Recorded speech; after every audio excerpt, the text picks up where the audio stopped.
पहले तो पंच तत्व हम जिसे कहते हैं, अर्थ, स्काई, अग्नि, वायु और जल, हम जिसे पांच जिससे हमारा शरीर बनता है, और जब कोई एक इंसान की मृत्यु होती है तो उसे बोलते हैं पंच तत्व में विलीन हो गए, राइट। सो कोई भी नॉन लिविंग थिंग्स, कोई चीज़ें, सामान जो भी बनता है वो कहीं ना कहीं इनसे ही जुड़ा होगा, तब जाके बना होगा।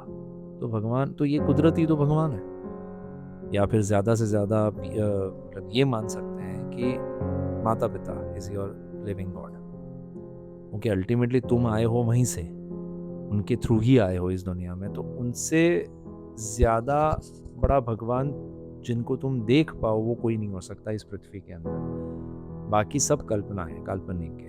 कि भगवान, माइथोलॉजी को हम क्यों बोलते हैं, भगवान की कहानियों को माइथोलॉजी, माइथ मतलब क्या, मिथ, मतलब एक मिथ है कि ऐसा है, एक कल्पना है हमारी।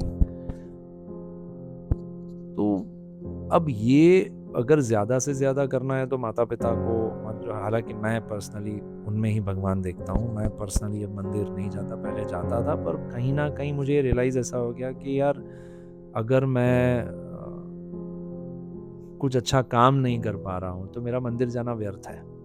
इससे बेहतर है कि मैं कुछ अच्छा काम कर लूँ, किसी का भला कर लूँ, किसी को दान दे दूँ, किसी की तकलीफ़ें दूर कर दूँ, किसी को हेल्प कर दूँ, कहीं वो फंसा है, चाहे वो मेरी गाइडेंस से हो, मेरी किसी किसी भी टाइप की फाइनेंशियल हेल्प हो या कुछ भी हो। अगर वो करके अगर मैं किसी की तकलीफ दूर कर रहा हूँ तो वो अपने आप में एक भक्ति हो जाती है। ये मेरा पर्सनल मानना है। आपका क्या लगता है, आपको क्या लगता है? मुझे प्लीज़ बताइएगा कि मैं कहाँ गलत जा रहा हूँ, कहीं थॉट मुझसे भी शेयर कीजिएगा। क्योंकि मैं ये चैनल के बारे में जब मैंने सोचा और मैं जब ये बातें कर रहा हूँ ना, तो कोई स्क्रिप्ट नहीं है। मैं जो भी फ़ील कर रहा हूँ ना, वो मैं बस आपके सामने एक्सप्रेस कर रहा हूँ कि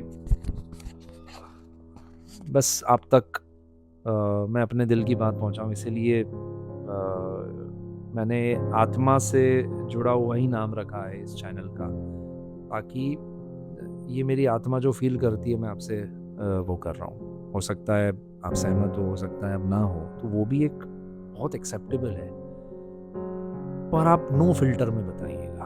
अगर आपको कहीं कुछ ऐसा लग रहा है जहाँ पे मुझे इम्प्रूवमेंट की ज़रूरत है तो बताइएगा, और कहीं न कहीं अगर आपको ऐसा लग रहा है कि कहीं मैं कुछ सच बोल रहा हूँ या सही बोल रहा हूँ, तो आप उससे अपने आप भी कुछ चेंज कर सकते हैं जिससे आपका भला हो जाए। पर जब मैं ऐसा सोचने लगा ना, जब ये क्योंकि मैं बताऊँ आपको, मैं ऑलमोस्ट देखो मतलब इंसान को क्या है ना कि करियर में जब वो डाउनफॉल में आता है, पैसों को लेकर या ग्रोथ को लेकर, तो वो भगवान के पास भागता है। भगवान खुद तो जवाब देंगे नहीं, तो या तो कोई पुजारी या तो ज्योतिषी, इनके पास दौड़ेगा। सो मैंने मेरी लाइफ में अप्रॉक्स, मतलब आई एम नॉट एग्जेजरेटिंग इसको वो मत समझना कि मैं बड़ा चढ़ा के बोल रहा हूँ, बट जेन्युइनली अगर हम ज्योतिष विद्या ले लो, एस्ट्रोलॉजी, न्यूमरोलॉजी, पैमोलॉजी, फिर वास्तु, ऐसे जितने भी टाइप की एक जो भविष्य बताने में तुम्हारी मदद करते हैं या तुम्हें एक राह दिखाने में मदद करते हैं, ऐसी जितनी भी विद्याएं हैं, उन सबको मिला के अप्रॉक्स मैंने 44 लोगों को कंसल्ट किया है अभी तक। पर मेरे किस्से में सब फ्लॉप हो गए। एक का भी प्रेडिक्शन मेरे ख्याल से 30% से ज़्यादा नहीं हुआ होगा। एक आध का 30 पर, बाकी तो सबके 10% से ज़्यादा नहीं होंगे। 2-3 के सिर्फ ऐसे थे कि जो 30% तक पहुंचे थे, बाकी कुछ भी नहीं था। बहुत धागे पहन लिए, बहुत अंगूठियां पहन ली, पर जब से ये मानना शुरू किया ना कि अगर अंगूठियों से ही करियर बदल जाता है तो फिर अंगूठी जो बेच रहे हैं उनका तो कल्याण हो जाना चाहिए था। पूजा पाठ करने से ही सब कुछ हो रहा है तो फिर तो पुजारी ही सबसे धनिक होने चाहिए थे।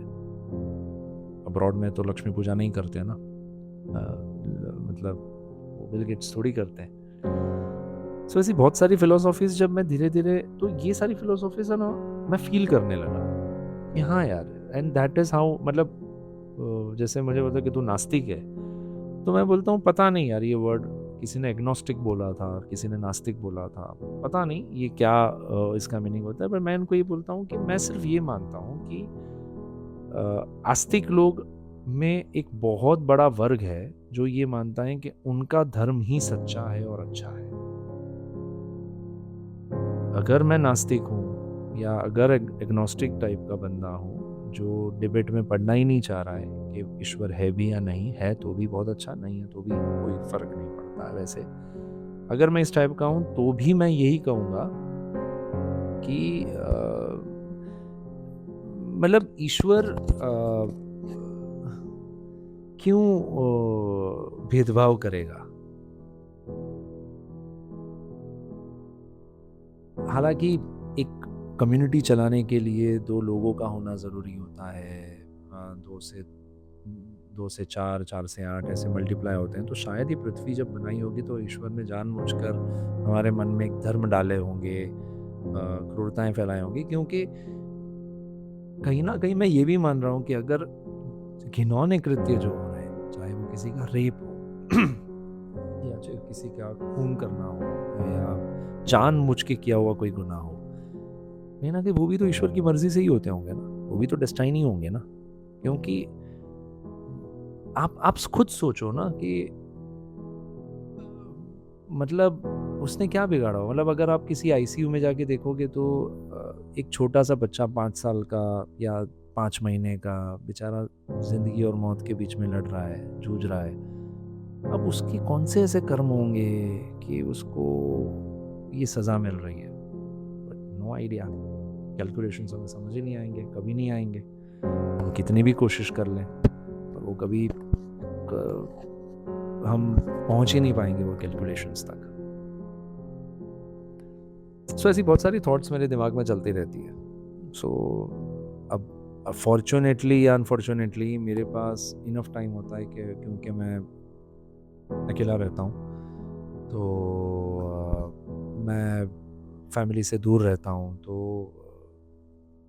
मी टाइम में मैं बहुत कुछ सोच सकता हूँ और वो सोचने के वक्त ये बहुत सारी चीज़ें मेरे दिमाग में चलती रहती है। डेस्टिनी, भगवान कैसे होंगे, ये वो।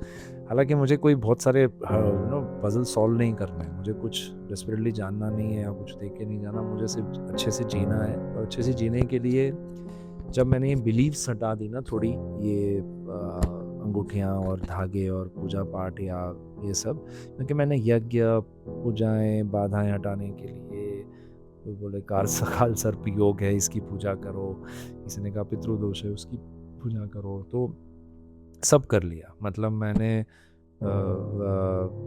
नमाज भी पढ़ी, मैंने कैंडल्स भी जलाई, माउंट मैरी करके फेमस जगह है बांद्रा में, वहाँ पे मैंने सिद्धिविनायक में मंगला आरती भी की, शिरडी साईं बाबा के वहाँ पे जाके भी मैंने जाके आया मैं। तो ऐसे बहुत तीर्थ स्थानों पर मैं पहले जाता था, लेकिन मुझे ऐसा लगता था उससे ज़्यादा सुकून मुझे तब मिलने लगा जब मैंने दुनिया में हर किसी को एक्सेप्ट करना शुरू कर दिया, हर सिचुएशन को एक्सेप्ट करना शुरू कर दिया कि जो हो रहा है कहीं ना कहीं वो प्लान्ड है, इसलिए हो रहा है।